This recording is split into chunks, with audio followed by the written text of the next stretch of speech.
प्राचीन भारतीय शिक्षा का आधार। देखिए, इस देश के शिक्षा का बेस कैसा है। हम पढ़ते हैं कि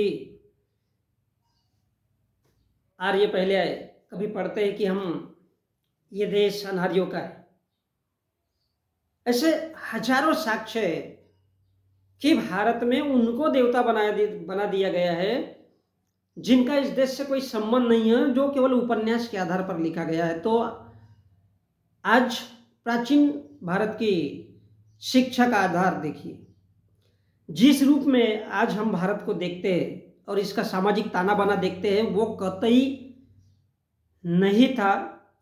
लेकिन तमाम इस सभ्यता के लोगों की पूरी तरह से हत्याएं करके उनको जबरन अपने हाथ में लेना और उससे राम साबित कर देना। मैं पुष्यमित्र सूंग की बात कर रहा हूं। ऐतिहासिक दृष्टि से ही पुष्यमित्र सूंग राम है। और हम देखते हैं कि भारत की शिक्षा व्यवस्था का आधार क्या था। तो हम देखते हैं कि भारत की प्राचीन काल की शिक्षा दुनिया की सबसे श्रेष्ठतम शिक्षाओं में है, थी और रहेगी। पूरे देश में यूनिवर्सिटीज बनाए गए थे जहां पर विदेशों से भी विद्यार्थी भारत में पढ़ने आया करते थे। विदेशों से, केवल भारत के ही नहीं।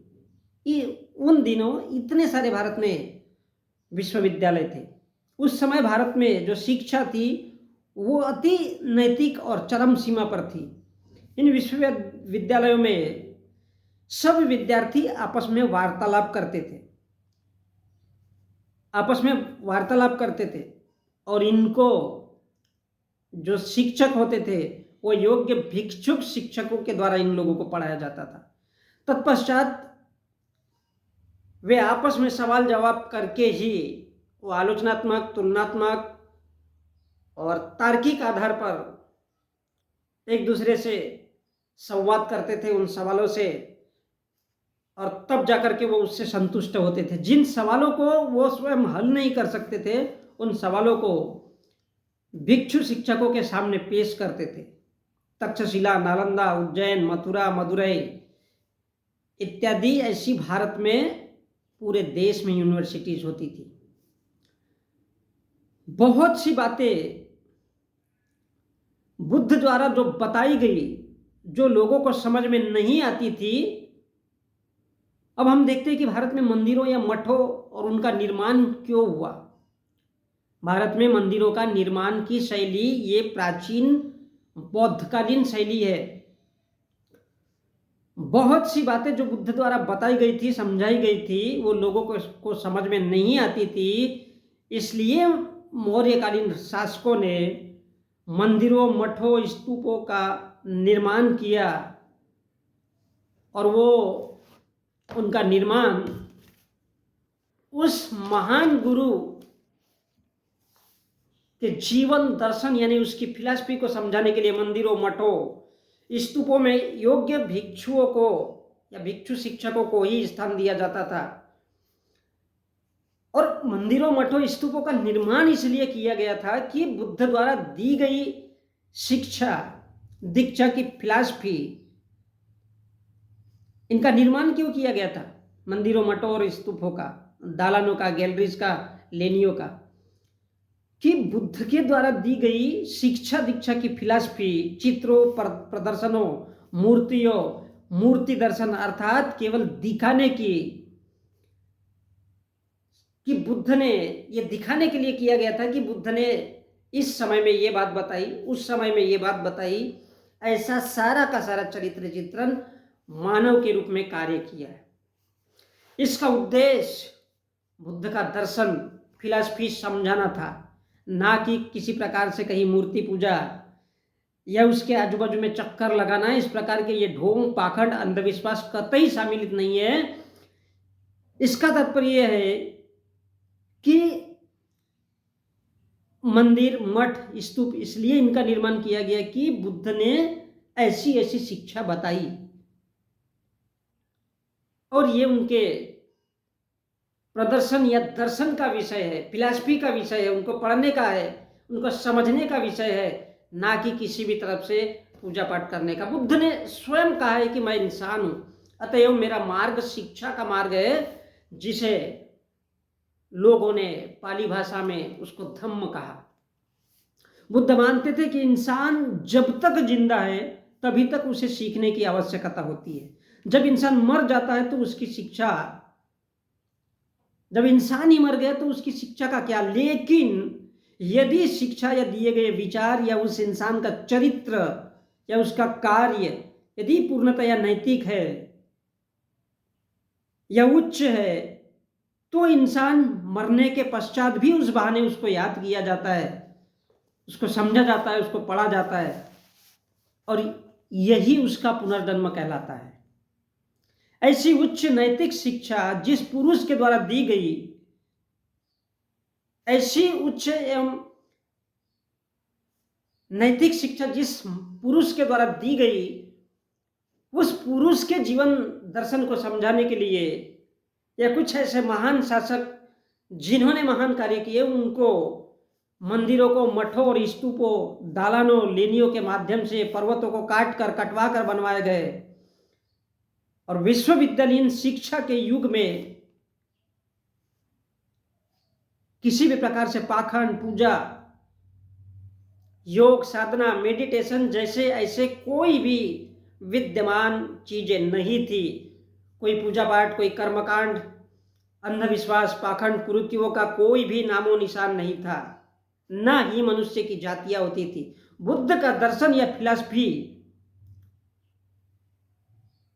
बुद्ध का दर्शन या फिलॉसफी को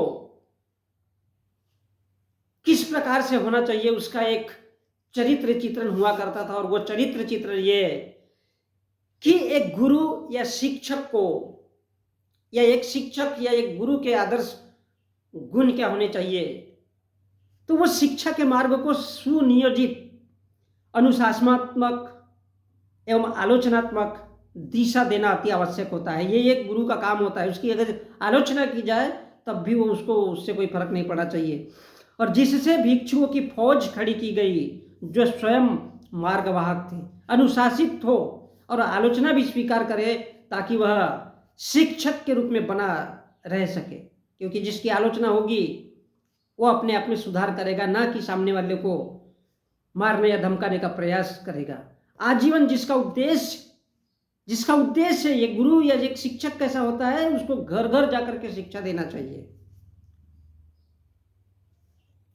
ये बुद्ध की फिलॉसफी है।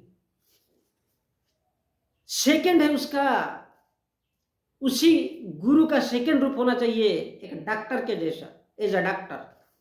शिक्षा का स्वरूप ऐसा होना चाहिए जैसा डॉक्टर का चरित्र होता है, उसका कार्य होता है, अर्थात उसका पैशन होता है। अर्थात जिस प्रकार डॉक्टर शरीर को चीरफाड़ करता है, दवा देता है, दर्द को साफ करता है,